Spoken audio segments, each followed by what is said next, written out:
What a beautiful day. Can you hear the birds? Well, welcome to Holy Tuesday. All this week we want to take a look at the events of what Jesus said and taught during Holy Week, which is the time period between Palm Sunday, when he triumphantly rides into Jerusalem, and Resurrection Day, or Easter Sunday, where he triumphantly rises from the dead. And so today is Tuesday, and we can be pretty sure of the events that happened on that first Tuesday. When we look in the gospel accounts, Holy Tuesday is pretty much encapsulated in Matthew chapters 22 and 23, Mark chapter 12 and 13, Luke chapter 20 and 21. If we look at those things, we see the same events kind of recounted. Some of the writers maybe put in a little more detail or added some other things that Jesus said or did on that Holy Tuesday. And then really the Gospel of John, in John chapter 12 verses 37 through 42, gives just probably a 4 or 5 sentence summary of all the things that are in kind of those other chapters in what's called the Synoptic Gospels: Matthew, Mark, Luke, and John. So the events that really happened on Holy Tuesday kind of consist of Jesus telling some parables or some stories to help illustrate what's about to happen to him, what the meaning of it is, what the kingdom of God is, what are the consequences really of the Jewish leaders having rejected him as king, what that's going to mean for them right then and in the future. And so he talks about paying taxes to Caesar. He talks about marriage in the resurrection marriage in the future kingdom of God. Talks about the wedding banquet, that the people who were originally invited to this great end times wedding banquet, that they all just kind of made excuses and said, nah, I don't want to go to that. And so then complete strangers are invited to attend the great wedding feast, the great wedding banquet. And then he really gives the, it's a prophecy really, about how Jerusalem is going to be destroyed, how the temple is going to be destroyed. And we can be pretty confident that that's exactly what he was talking about in those chapters of Mark 13, Matthew 24, and Luke 21. I know sometimes those things are tried to be taught as this is all about what's going to happen in the future and the end of the world and that sort of thing. But Jesus makes it very clear that he's not talking about that in that place.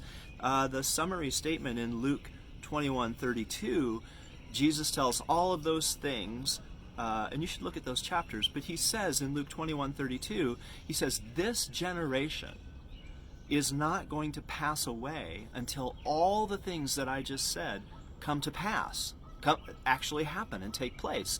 And they did, approximately 40 years later. In the year 70 A.D., the Romans sieged Jerusalem, and it was horrible, it was terrible, and the temple was destroyed. So his prophecy all came true. And so those chapters are about that, not really about end times or the end of the world, whether that's sooner or later for us. So anyway, that's just kind of a summary of the events that happened there. But I think what's significant in those chapters really is it shows Jesus talking to very specific groups. Now, anytime that we want to try to understand what's happening, especially in the Gospels, we need to look at who's talking, who is that person talking to, and where did it happen.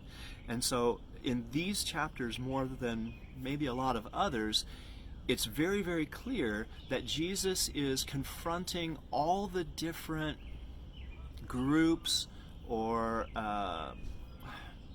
almost political parties, in a sense, and sort of showing all of them that they really are wrong, that they don't understand what's going on, that they've rejected God's offer of grace and peace. And so, like, for example, he talks with the Pharisees about paying taxes to Caesar. And the Pharisees, you probably know, had a very sort of strict way of living out their faith, and they tended to judge and criticize people who did it differently. They thought they were the only right ones. So he kind of shows their hypocrisy about their whole view of taxes and sort of how they were elevating, in a way, they were elevating the government above God, and putting their trust in Rome. And so he deals with the Pharisees, he kind of silences them. Then next he moves on to the Sadducees. They were a group of Jewish religious leaders who were mostly wealthy and had political power, but they were theologically conservative. They didn't believe in heaven or hell or angels or demons. They only believed in the first 5 written books of the Old Testament: Genesis, Exodus, Leviticus, Numbers, and Deuteronomy. And so he silences them when he shows their hypocrisy about marriage in the future, marriage in the resurrection, marriage in the kingdom of God. He says, even Moses, when God revealed himself to Moses, said, "I am the God of Abraham, Isaac, and Jacob." That they were, Abraham, Isaac, and Jacob were alive even hundreds, centuries after they had physically died. So there was a life after death. So he silences them. He goes on to the Herodians, who were really just the people who supported King Herod.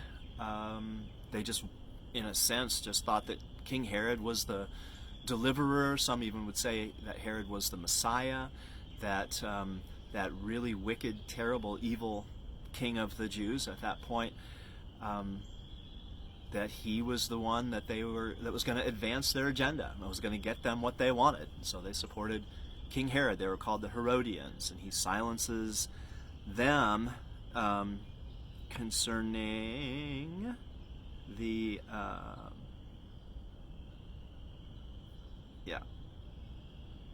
kind of lumps them together with the others. But and then lastly, the teachers of the law, which were probably Pharisees who were rabbis, and they also were supposed to write down the scriptures, and they also had authority to decide legal matters. So sometimes they were called scribes, sometimes they were called lawyers, but teachers of the law. And so anyway, I think what's interesting in looking at all those different groups is that even though as groups they had some flaws and some hypocrisies, and Jesus even goes on pretty famously in Matthew chapter 23 of warning his followers to kind of stay away and not really follow after the teachers of the law and the Pharisees.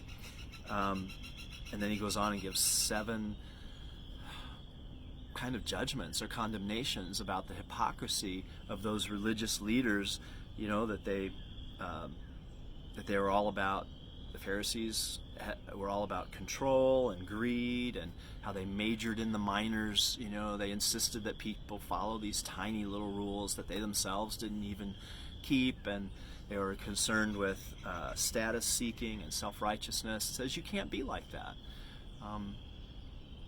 That's a real problem. So he, I think, makes a really wonderful point with the teacher of the law, who comes to him and says, calls him rabbi, and says, "What's the greatest commandment?" And of course that's where Jesus famously says, "Love the Lord your God with all your heart, soul, mind, and strength, and love your neighbor as yourself." And the teacher of the law says, "You've answered well. That is exactly right." And what Jesus says to him, I think, is pretty profound. He says, "You are not far from the kingdom of God." And I think it's important to know that even though all those different groups really had their flaws. They had unclear and incorrect theology. That didn't stop individuals from having faith in Jesus, right? So this teacher of the law, Jesus says, wow, you're right there. You're with me here on this. And Pharisees, many of them, if you look at the summary of what John says in John 12:42, it says many of those leaders believed in Jesus. The Apostle Paul had been a Pharisee. Joseph of Arimathea, Nicodemus were Pharisees. Some say that Gamaliel, who's mentioned in the book of Acts, though he was a Pharisee, he became a follower of Jesus. And so I think maybe the instruction and application for us in this today is that no matter how you identify or what group you're part of, or whether you have a religious upbringing or you're just kind of seeking, it doesn't really matter, that group identity, as much as an individual, are you seeking Jesus? Are you close to the kingdom of God? And I want to see people through that lens, like Jesus did, to never prejudge someone based on any identity markers at all, but to treat each person with dignity and respect and the expectation that really everybody is being drawn to Jesus Christ. And our job, if we're Christians, is simply to help them on that journey, to introduce the wonder and the majesty and the glory and the beauty of Jesus Christ. And if we do that, I think we'll be following in his footsteps. And I guess I would say that's the main lesson of Holy Tuesday. So thanks for sticking with this, and we'll have a little bit more tomorrow as well. Have a wonderful, beautiful day.